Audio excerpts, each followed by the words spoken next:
देखिए, जो आज सुबह में यूएस ने ईरान के 3 या 4 न्यूक्लियर साइट्स पर जो अटैक किया है वो इंटरनेशनल लॉ का वायलेशन है, यूनाइटेड नेशन चार्टर का वायलेशन है, एनपीटी का वायलेशन है और खुद यूनाइटेड स्टेट्स का जो संविधान है, आइन है, कॉन्स्टिट्यूशन है, उसका वायलेशन है। क्योंकि उनका संविधान आइन ये कहता है कि बगैर उनके कांग्रेशनल परमिशन के कोई उनका मुल्क, उनका देश जंग नहीं कर सकता।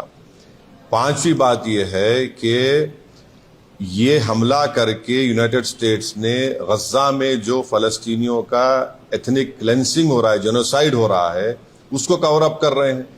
और इजराइल जिसके पास 700-800 न्यूक्लियर वॉरहेड है, जो एनपीटी को साइन नहीं किया, जो आईएईए के इंस्पेक्टर्स को अलाउ नहीं करता, उस पर कोई बात ही नहीं कर रहा है। और छठी बात यह है कि मेरी बात लिख के रख लीजिए कि 5-10 साल में ईरान 90% यूरेनियम का एनरिचमेंट करेगा, 90% करेगा। अब नहीं रोक सकते ईरान को। अब ईरान एनपीटी से निकल जाएगा और एनरिचमेंट करेगा।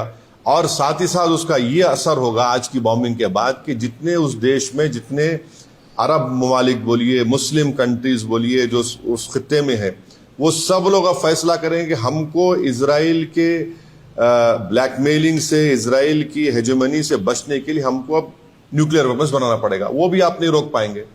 और अमेरिका के इंटेलिजेंस ने खुद कह दिया कि अब ईरान के पास कुछ नहीं है। तुलसी गबार्ड का स्टेटमेंट है। और सबसे, अगर ये खित्ता, ये एरिया, अगर इसमें जंग शुरू हो जाएगी तो एक बात आपको समझने की जरूरत है कि 60 लाख से ज्यादा भारत के नागरिक वहां रहते हैं।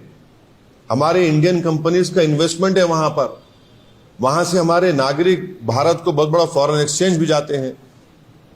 अनलाइक नॉर्थ अमेरिका के, वहां तो इनकम टैक्स भी नहीं लिया जाता उनसे। और आखिरी बात यह है कि क्या पाकिस्तान इसीलिए ट्रंप के लिए नोबेल पीस प्राइज का डिमांड कर रहा था कि पूरा उस खित्ते में जंग शुरू हो जाए? क्या इसीलिए उनके जनरल जाकर लंच खा